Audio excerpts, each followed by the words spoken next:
A weird thing happened about 2 weeks ago. I was on Instagram and suddenly up popped this picture. And it was you with a friend of mine, Cristiano Ronaldo, the football genius, greatest player to ever play the game as far as I'm concerned. And you'd been to see him just privately. And he was saying how great it was that he'd met you and you'd gone there.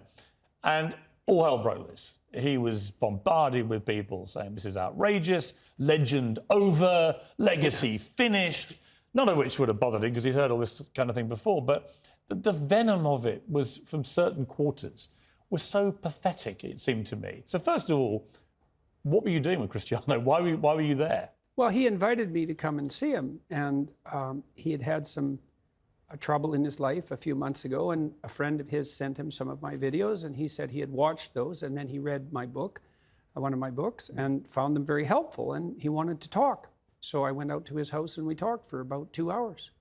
And he showed me all his equipment for keeping himself in tip-top condition, and we talked a bit about his companies, but mostly we talked about what he wanted in the future and some of the obstacles that he's facing while pursuing that. And so we had a strategic conversation, I would say, for about, on those topics for about 90 minutes. Were you, in a way, were you the Ted Lasso figure in his life? Well, that's what it felt like. He didn't realise he was missing? Yeah. Well, I think maybe he did realise that he was missing it because he seemed to have found it to some degree in those lectures. And so, and I always like to hear not only what people are up to, but what they want. And one of the things I loved about my clinical practice, which was very much predicated on this, like, well, you're miserable, let's say, and not to say that he was, because he has a good life in many ways, but if you could envision a path forward out of your misery, let's say, to somewhere better, what would that look like? And it's not a question people ask themselves with enough depth. And then, having developed that vision, what are the strategies that might be put in place to make that more likely? And again, not in a manipulative way, but if you had to conduct yourself in the proper manner to bring about this desirable end, or at least to move towards it, how would you organize your behavior? When someone like Cristiano, who, you know, we know what the personal problem was, he'd lost a baby, he and his partner, was incredibly sad for him. And professionally, after that, a lot of turmoil as to whether he was going to stay at his club and so on and so on. It seemed to me, talking to him in the last couple of days after he saw you, he's in a much better place, actually. That's what happens when you hang out with a reprobate like me. Yes, but really interesting to me that so you and he both got criticised for just seeing each other, but actually it was clearly very helpful to him. Well, I hope so. That would be lovely if it was true. It's a weird position, isn't it? There's you, Dr. Jordan Peterson, this guy that comes out of Canada, lecturing students, and then you're at the home of the greatest football player of all time, and you're genuinely helping him. I mean, Ronaldo is known as one of the most mentally strong athletes has ever been. Yeah, right. Not just physically, but mentally strong. And yet he needed someone like you to help him. I find that really fascinating. Well, I don't know if he needed me because he's a pretty competent guy, but you know, you can always, and this is something that very competent people do, you can always improve on the edge, you know? And so his life is very well put together, and he had some trouble, but people do, but we talked a lot about what he wanted, how he wanted his career to end in the most graceful possible manner, and how that might be optimized. And so I hope you told him to sign for Arsenal in the January transfer window. Did you, Jordan? No, I didn't give him. I try not to give people advice.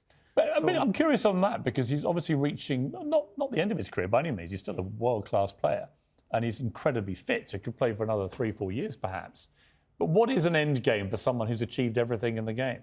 Yeah, well, that's a good question. It's hard for people who have had a stellar career, especially one that's to some degree predicated on youth, to figure out what to do with the rest of their life. Now, he's well set up because he's a very canny businessman, and he has a young family, and he has lots of friends. And as far as I can tell on that front, he's situated himself extremely intelligently. So I think it looks to me like the transition for him is going to be quite smooth. So, but that's a testament to his wisdom because he made sure that his life was founded on more than one dimension of attainment, and that was very wise. And, does it make you feel good that even people like him can find great solace from watching your lectures?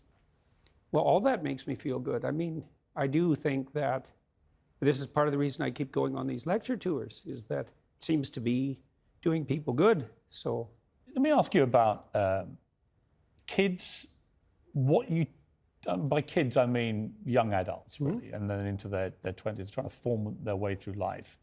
One of my favorite movie clips is Rocky Balboa, who's probably the non-intellectual version of Jordan Peterson in many ways, because he said this to his son, who was getting a bit spoiled and entitled and moaning about being Rocky's son and so on. And he says this to him. I love that speech. yeah, it's good. What do you think of it?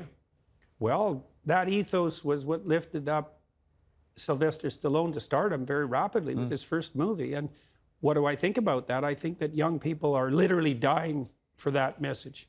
I mean literally, they're so demoralized. It's just beyond belief.